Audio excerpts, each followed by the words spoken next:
বন্ধুরা, আমি সাকিনা পারভিন আবার আমার চ্যানেলে আপনাদের সবাইকে স্বাগত জানাই।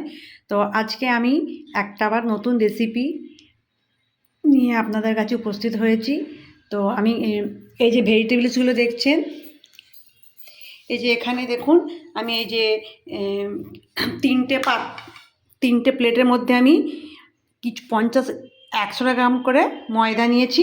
তো এর মধ্যে আমি পরিমাণ মতো নুন দিয়েছি আর একটু করে জোয়ান দিয়েছি। তো এর মধ্যে এই যে দেখুন, এই যে কিছু ভেজিটেবলস আমি মিক্সারে বেটে রেখেছি। আমি পালং শাক সিদ্ধ করে বেটে নিয়েছি, এখানে গাজর আমি একটু ভাপিয়ে নিয়ে বেটেছি, আর এখানে আছে বিট নিয়েছি। তো এইটা দিয়ে একটা আমি বাচ্চাদের জন্য স্বাস্থ্যকর রেসিপি বানাবো। তো বাচ্চাদের এমনিতে বাচ্চারা তো কিছু খেতে চায় না, সবজি টবজি এখনকার বাচ্চারা। তো এইভাবে যদি হেলদি সবজি দিয়ে আপনারা এরকম কিছু রেসিপি বানিয়ে বাচ্চাদের খাওয়ান, আশা করি বাচ্চাদের খুবই ভালো লাগবে। তো দেখুন আমি কিভাবে রেসিপিটা বানাই। তো তার জন্য আমি দেখুন, এই যে এখানে এগুলো এর মধ্যে আমি একটু চিনি দিয়ে দেবো, একটু চিনি দেব আর একটু তেল দেব। এই যে তেল দিয়ে একটু আমি এটাকে এই ছোট চামচে 2 চামচ তেল দেবো, দিয়ে একটু এটা ময়াল করে নেব। ময়াল করে এই যে এটা হচ্ছে পালং শাকের বাটা। তো আমি এর মধ্যে আর পানি দেব না, তো এইগুলো দিয়ে আমি করব, মাখিয়ে নেব পুরোটা এর মধ্যেই দিয়েই। তো এইভাবে আমি গাজর দিয়ে এই প্লেটটা মাখাবো আর বিট বাটা দিয়ে এই প্লেটটা মাখিয়ে নেব। তো মাখাবো, আমি একটা মেখে একটা ডো তৈরি করব, তারপরে দেখুন কি করি। দেখুন বন্ধুরা, এই যে এইভাবে সব এটা যে বিট দিয়ে ময়দা দিয়ে আমি পুরো একটা ডো বানিয়ে নিলাম সফট করে। তো এইভাবে দেখুন আমি এই যে 3টে ডো বানিয়েছি। এরপর আমি আর একটা, এই যে এখানে গাজর এটা বাটাটা বেশি হয়ে গেছে, তো ওইটা আমি নষ্ট করব না। তো ওইটা আমি চায়ের সঙ্গে বিকালবেলা আমি একটা পকোড়া বানিয়ে নাস্তা রেসিপি হয়ে যাবে। তো ওইদিকে 3টে ডো আর এদিকে শুধু একটা ময়দা সাদা ডো তৈরি করে নিলাম।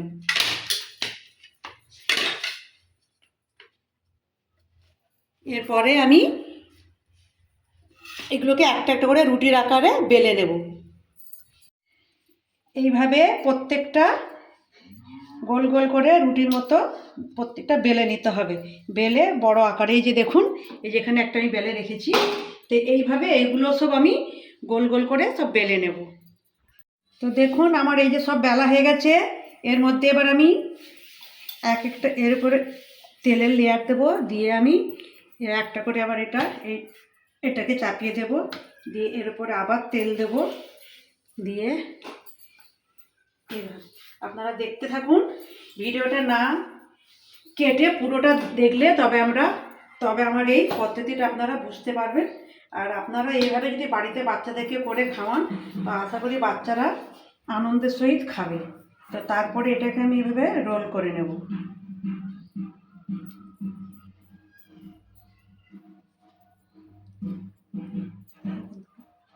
এইভাবে রোল করে নিয়ে এরপর আমি ছুরির সাহায্যে এরকমভাবে আমি কেটে নেব।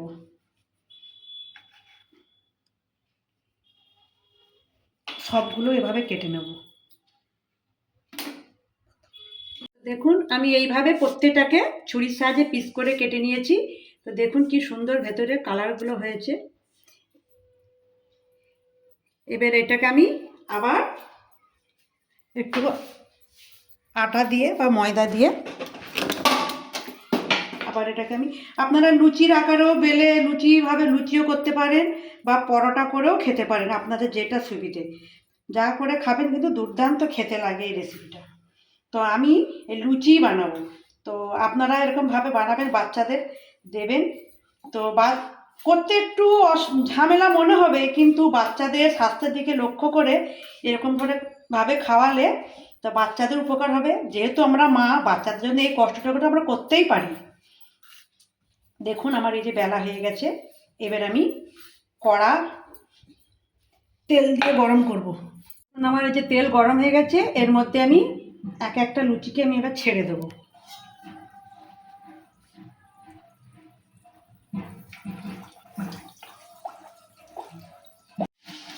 দেখুন আমার এগুলো এই যে উল্টে পাল্টে আমি এগুলোকে আমি এবার ভেজে তুলে নেব।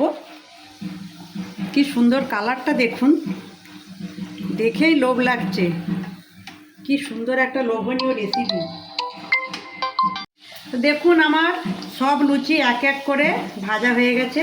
এই যে এখানে আমি দেখুন সব ভাজা আমার কমপ্লিট। তো এবার আমি আপনাদেরকে সার্ভ করে দেখাবো। দেখুন বন্ধুরা, আজকে 26শে জানুয়ারি প্রজাতন্ত্র দিবস। তো সেই জন্য আমাদের আজকে সেই উপলক্ষে আজকে স্পেশাল সকালে নাস্তা ভেজ মিক্সিং লুচি, তার সঙ্গে গাজরের হালুয়া আর এই জিলিপি। তো কেমন হয়েছে আমার এই রেসিপিটা, যদি আপনারাও বাড়িতে এরকমভাবে বানিয়ে খেয়ে দেখবেন। আশা করি আপনাদেরকেও ভালো লাগবে। তো যদি আপনাদের পছন্দ হয় রেসিপিটা, তো অবশ্যই আমাকে ফেসবুকে লাইক কমেন্ট শেয়ার করবেন। আর যদি ইউটিউবে দেখে থাকেন তাহলে অবশ্যই একটা সাবস্ক্রাইব করে দেবেন। ধন্যবাদ।